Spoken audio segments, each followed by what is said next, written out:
Hi everybody, my name's Rebecca and welcome back to My Bookish Travels. Today I am very excited to bring you some of my favorite book to movie adaptations. So I've narrowed it down. I'm only going to be discussing 5 on today's list, but if you guys are interested in seeing more videos that include book to movie adaptations or book to TV show adaptations, please feel free to comment down below and tell me you want to see more, and I will definitely create some more videos about it. So I know everybody loves book to movie adaptations. We love to love them, we love to hate them, and we love everything that happens in between. But today I actually have a couple of book to movie adaptations that I love the book and I love the movie. I also have a few on here where I absolutely love the film version and I really don't like the book. So I've only kind of stuck with those ones because I feel very passionately about these 5 I'm going to be talking about today. And all of them are somewhat older, but we do have a couple of more recent films. And I would love to continue this discussion in more videos because I feel like I have so many opinions on book to movie adaptations. So I'm going to try to keep this short and sweet. And I'm curious if you guys have read or watched any of the things I'm going to be talking about in today's video. I would love to discuss more in the comments down below with you guys. So here we go. The first one I'm going to be discussing, I don't actually have like a book version of it, but it is the short story called The Sobbin' Women, and the film version of it is called Seven Brides for Seven Brothers.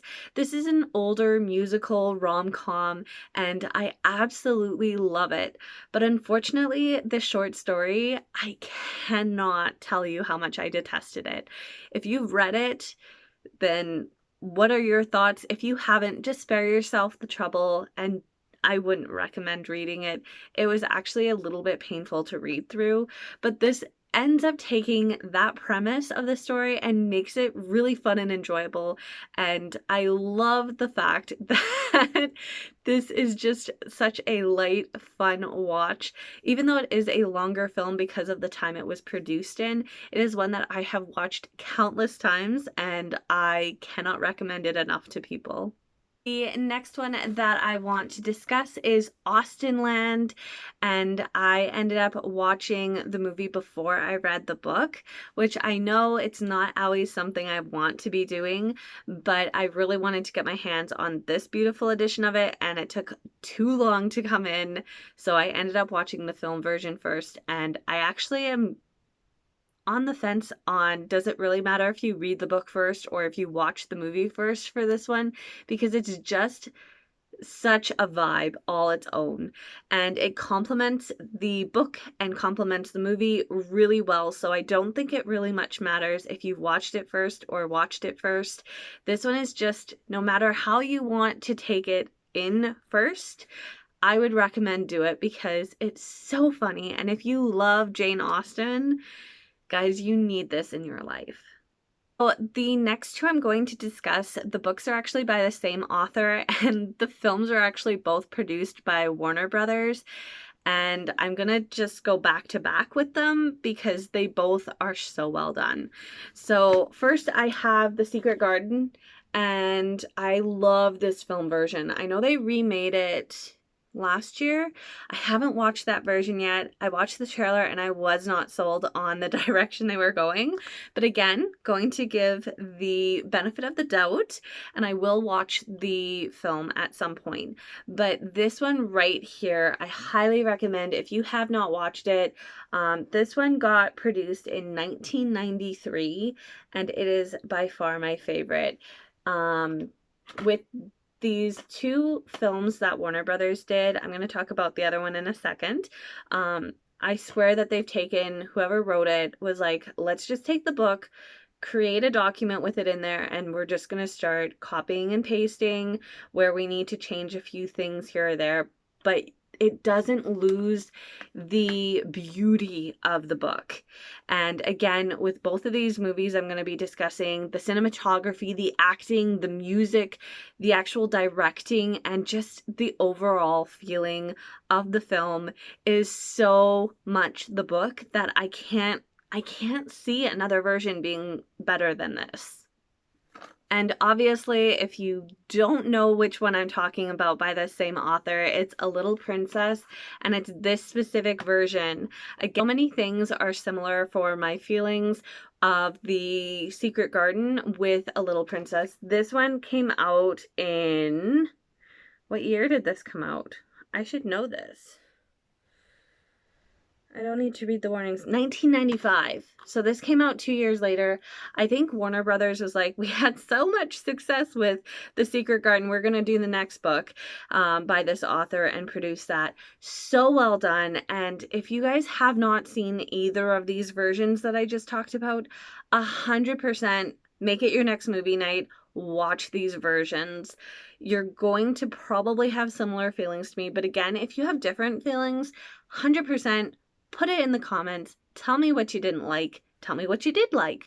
Because the way that I look at it, and I know nostalgia-wise, I grew up with these films, but also watching them after I've read the book, just 100% better. And I know I'm saying a lot of 100% in this, but honestly, these are like 100% movie versions that I would recommend you watching at some point in your life. The final one that I wanted to talk about today is How to Train Your Dragon, and this is the first book with the first film. This is actually back on the same thing as with the Sabin Women. I would recommend skipping the book and watching the film. Again, I ended up watching this before I ended up reading the book, and I'm actually glad that I did, because I would probably have skipped watching the film if I read the book first.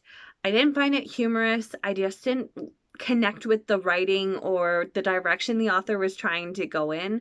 Whereas with this film, it's so beautifully crafted, and there's so much humor and reality and growth and just so much just falling off the page. Again, it's put out by DreamWorks, and I feel like DreamWorks puts a lot of emotions into what they produce. I can't say anything bad. I haven't watched one of these films that I've disliked, and I don't know. If you guys have a different vibe than I do for the book, I just did not connect with it. I didn't like it. I'm going to just state one key thing, because it's kind of a big thing in the book and it's not done in the films. And what takes place in the book is that like everything is done through yelling. Like the louder they are, like the more sense it makes or something like that. And it just doesn't make sense. It just seems really rude and uncomfortable to read, and just a lot of caps all over the place in the story is really hard as a reader to kind of take in, because it's a lot of yelling that's taking place mentally when you're reading the story, and you don't see that with the film. And I kind of like that. I like the fact that there is just so much more to the characters and kind of what was going on, and I just in general really appreciated the direction they took with the film. And yes, I know Toothless is larger than he is in the book, but that's okay. It works. It works. So there you guys have it. That is everything. I wanted to showcase these 5 first because I feel like they're ones that have stuck with me for a long time, and I feel very passionate about them right now. So I wanted to kind of share that with you guys.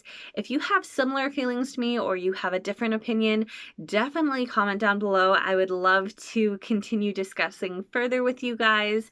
And if you want to see me showcase some more book to movie or book to TV show adaptations, please let me know. I would love to showcase some more of my thoughts on certain book to movie adaptations, because I feel like I definitely have ones that I absolutely love, and there's ones that I also really hate, and then there's also the ones in between that I just really want to discuss my emotions, because sometimes I don't know how I actually am feeling about that adaptation, but I definitely want to discuss it. So if you guys are the same as me, I would love to be able to share more with you guys.